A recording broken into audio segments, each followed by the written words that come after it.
The Girl with Matches by Hans Christian Andersen.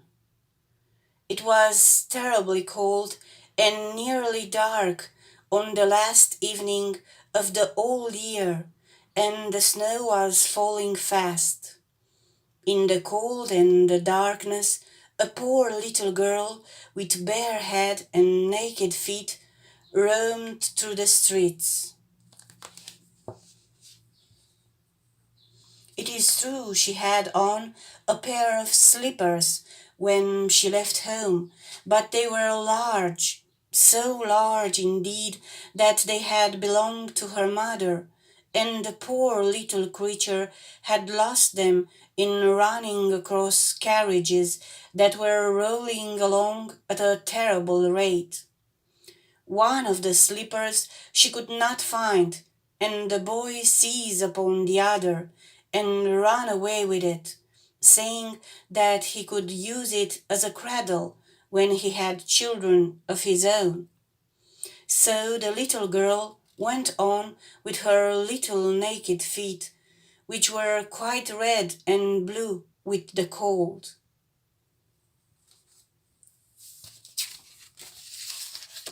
In an old apron she carried a number of matches and had a bundle of them in her hands.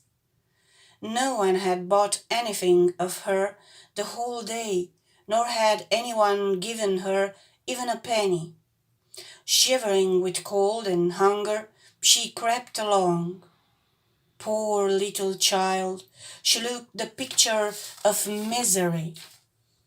The snowflakes fell on her long fair hair, which hung in curls on her shoulders, but she regarded them not.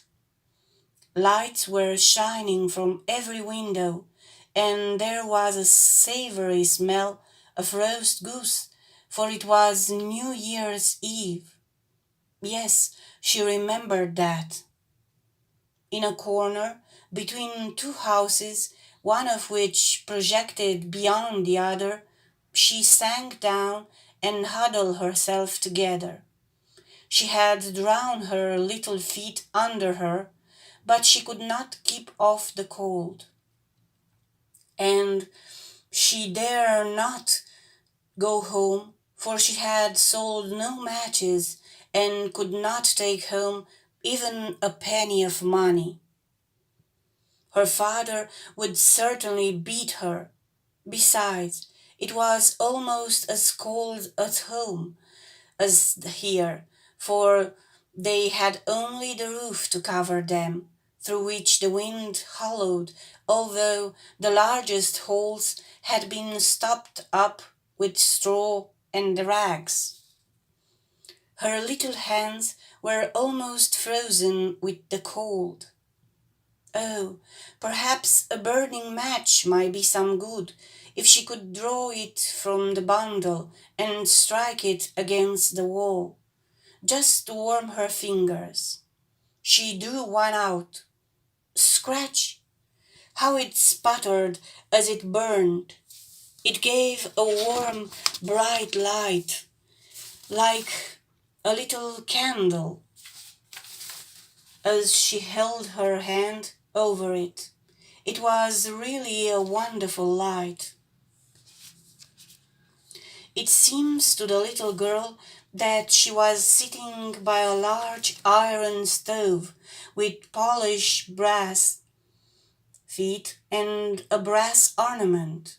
How the fire burned, and seems so beautifully warm that the child stretched out her feet as if to warm them, when the flame of the match went out.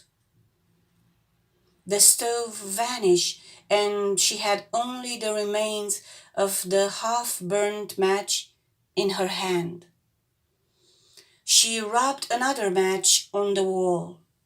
It burst into a flame, and where its light fell upon the wall it became as transparent as a veil, and she could see into the room. The table was covered with a snowy white tablecloth, on which stood a splendid dinner service and a steaming roast goose stuffed with apples and dried plums. And what was still more wonderful, the goose jumped down from the dish and waddled across the floor with a knife and fork in its breast to the little girl. Then the match went out, and there remained nothing but the thick, damp, cold wall before her. She lighted another match, and then she found herself sitting under a beautiful Christmas tree. It was larger and more beautiful decorated than the one which she had seen through the glass door at the rich merchant's. Thousands of tapers were burning upon the green branches, and colored pictures, like those she had seen in the show windows, looked down upon it all. The little one stretched out her hand towards them, and the match went out. The Christmas lights rose higher and higher till they looked to her like the stars in the sky. Then she saw a star fall, leaving behind it a bright streak of fire. Someone is dying, thought the little girl, for her old grandmother, the only one who had ever loved her and who was now dead, had told her that when a star falls, a soul was going up to God. She again rubbed a match of the wall, and the light shone round her. In the brightness stood her old grandmother.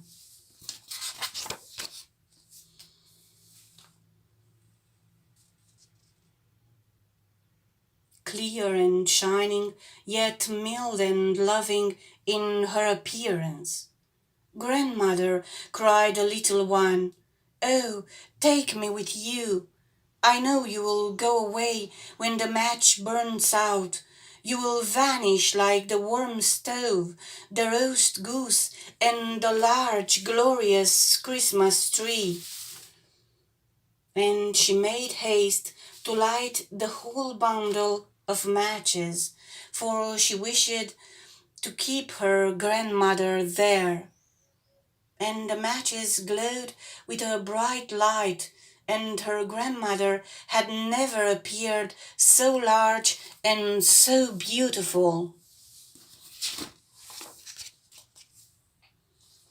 She took the little girl in her arms, and they both flew upwards in brightness and joy far above the earth, where there was neither cold, no hunger, no pain, for they were with God.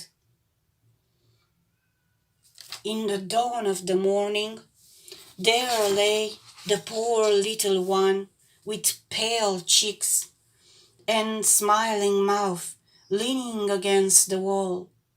She had been frozen to death on the last evening of the year. And the New Year's sun rose and shone up upon the little girl who was dead. The child still sat, holding the matches in her hand, one bundle of which was burned. "She tried to warm herself," said someone. No one imagined what beautiful things she had seen, nor into what glory she had entered with her grandmother on New Year's Day. The content creators need each of them at least 1,000 subscribers. Be one of them. Please subscribe. I understood that it is free and will not cost you money. Thank you very much.